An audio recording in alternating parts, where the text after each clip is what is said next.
I'm going to share a tip with you on how to align hinges when you're doing field repairs or even new hardware. So the first thing you want to do is you want to make sure your hinges are plumb as you can get it.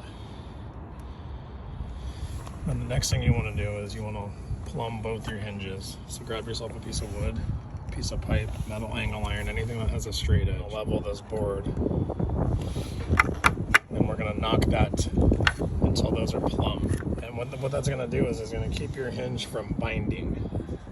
So that's the tip for the day. Just plumb your hinges, and they may not look perfect on the frame. You may be working on something irregular, but make sure those two things are plumb and your hinges will work flawlessly.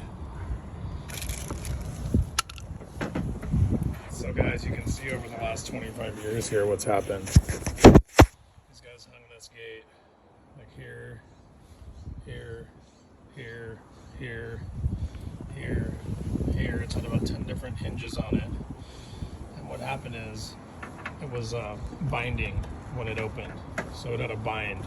And so what we just did is we just did a zero bind application. So let's say this thing flew open in the wind. It has zero stress on the hinge when it hits the house. So there is no bind in between this mating surface, and that's what you want on a gate.